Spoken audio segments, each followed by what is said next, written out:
یہ اسی انسان پہ کٹے جس نے میری ماں کا قتل کیا ہے، اور اسی کو ڈھونڈنے کے لیے وہ پچھلے 1 سال سے مسلسل کوشش کر رہا تھا، یہاں تک کہ وہ اتنا برا بن گیا کہ اس نے مافیا کی سیاہ ترین دنیا میں بھی اسی وجہ سے قدم رکھا کہ وہ اپنی ماں کا قتل کا بدلہ لے سکے۔ اپنی ماضی کے بارے میں سوچتے سوچتے ہیں اس کے ہرے کانچ سی آنکھیں سرخ ترین ہو گئی۔ اس نے اوپر دیکھ کر گھڑی میں ٹائم دیکھا، جہاں پہ صبح کے 6 بج رہے تھے۔ وہ اٹھا اور واش روم کی طرف چل دیا۔ اس کی آج 7 بجے ایک بہت امپورٹنٹ میٹنگ تھی، جس میں اس کا ٹائم پہ پہنچنا بہت ضروری تھا۔ الینا آؤ، الینا اٹھ جاؤ، کالج نہیں جانا کیا؟ پھر تم مجھ سے بولتی رہو گی کہ اماں آپ نے ٹائم پہ نہیں اٹھایا، اور دیکھو کہ کتنی دیر ہو گئی۔ الینا کی اماں نے اس کو اٹھانے کی کوشش کی۔ اماں کیا ٹائم ہو رہا ہے؟ الینا نے آنکھیں بند کر کے اپنی اماں سے ٹائم پوچھا۔ 6 بج گئے ہیں۔ کیا 6 بج گئے اماں، اور اب آپ مجھے اٹھا رہی ہیں؟ آپ کو پتا تھا نا کہ میری آج 7 بجے بہت زیادہ امپورٹنٹ کلاس تھی، اور آپ مجھے اب اٹھا رہی ہیں۔ الینا چیخ مار کر ایک جھٹکے سے اٹھی اور اپنے کپڑے لے کے واش روم میں بند ہو گئی، اور الینا کی اماں اس کو دیکھ کر رک گئی۔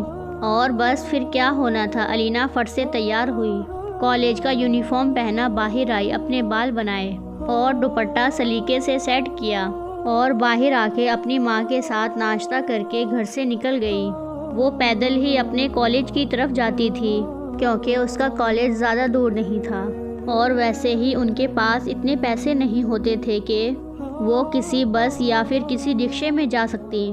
وہ چلتے ہوئے اپنی گزری ہوئی زندگی کے بارے میں سوچ رہی تھی۔ کیا تھا اس کے پاس؟ ایک اماں اور اس کا پیار، اور کچھ بھی نہیں۔ وہ بھی اماں نے ہی بچپن سے سلائی کر کے پال لیا، اور آگے کالج کا خرچہ بھی وہ اٹھا رہی تھی۔ وہ سوچ کر رہ گئی کہ وہ کب کامیاب ہو پائے گی۔ وہ سوچتے ہی سوچتے آگے نکل گئی۔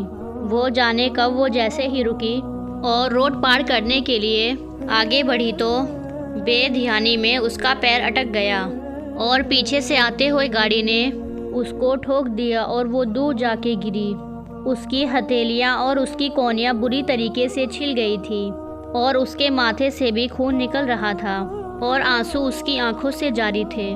یزدان جو اپنی ہی دھیان میں گاڑی چلا رہا تھا، کیونکہ اس کو میٹنگ کے لیے بہت زیادہ لیٹ ہو گیا تھا، وہ تیزی سے گاڑی چلا رہا تھا، لیکن اس نے آگے سے آتے ہوئے الینا کو نہیں دیکھا اور اس کو ٹھوک دیا۔ وہ جیسے ہی گاڑی سے اترا اور بھاگا گیا، اس نے دیکھا نہ تھا کہ کون تھا اس کے گاڑی کے آگے، لیکن جیسے ہی وہ آگے گیا بھیڑ کو ہٹا کے، اس نے دیکھا کہ نیچے ایک لڑکی بیٹھی ہوئی ہے، جو اپنی بڑی بڑی آنکھوں میں آنسو لیے نیچے بیٹھی تھی، اور اس نے اپنے ماتھے پر اپنا سفید دوپٹہ رکھا تھا۔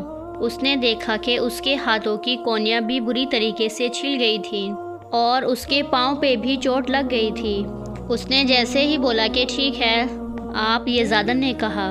الینا نے اپنی آنسو بھری آنکھیں اٹھا کر سامنے والے کو دیکھا، اور یزدان کی تو جیسے ہی دنیا ہی رک گئی تھی، وہ بالکل سخت ہو گیا تھا۔ اس نے اپنے 29 سالہ زندگی میں ایسی خوبصورت آنکھیں بالکل بھی نہیں دیکھی تھی۔ الینا نے کچھ بھی نہیں کہا تھا، وہ چپ بیٹھی تھی۔ جب وہ تھوڑی دیر تک کچھ نہ بولی تو یزدان بے اختیار اٹھا اور الینا کو اپنی گود میں بھرا اور گاڑی میں بیٹھا دیا۔ اب ٹھیک ہے، میں آپ کو ہاسپٹل لے کے چلتا ہوں، زیادہ تو نہیں لگی آپ کو، یزدان نے کہا۔ الینا تو بالکل چپ بیٹھی تھی، جیسے اس نے نہ بولنے کی قسم کھا رکھی ہے۔ وہ دراصل اس بات سے شرمندہ ہو گئی تھی، اتنے لوگوں کے سامنے یزدان نے اس کو اپنی گود میں اٹھایا۔ جی میں ٹھیک ہوں، الینا نے کہا۔ نہ چاہتے ہوئے بھی اس کی زبان لڑکھڑا گئی تھی، آخر سامنے والی کی بھی تو پرسنالٹی میٹر کرتی تھی نا۔ یزدان اپنی سائڈ پہ آیا اور گاڑی میں بیٹھ گیا، اور اس نے گاڑی کے دروازے بند کیے، ساتھ کے ساتھ اس نے آتے ہوئے الینا کی سائڈ کا دروازہ بھی بند کر دیا تھا۔ الینا بے اختیار پیچھے ہٹی کہ نہ جانے سامنے والا میرے ساتھ کیا کرنا چاہ رہا ہے، اور کہا کہ آپ نے دروازہ کیوں بند کیا؟ یزدان نے اس کے ڈر کو محسوس کیا تو اس نے کہا کہ ریلیکس، میں بس آپ کی ڈریسنگ کروں گا، اس کے بعد میں آپ کو آپ کے گھر چھوڑوں گا۔ نہیں، میں بالکل ٹھیک ہوں، آپ مجھے میرے کالج چھوڑ دیں۔ میں ٹھیک ہوں، علینا نے کہا۔ یزدان نے اس کو گھور کر دیکھا اور اس کی ایک نہ سنی۔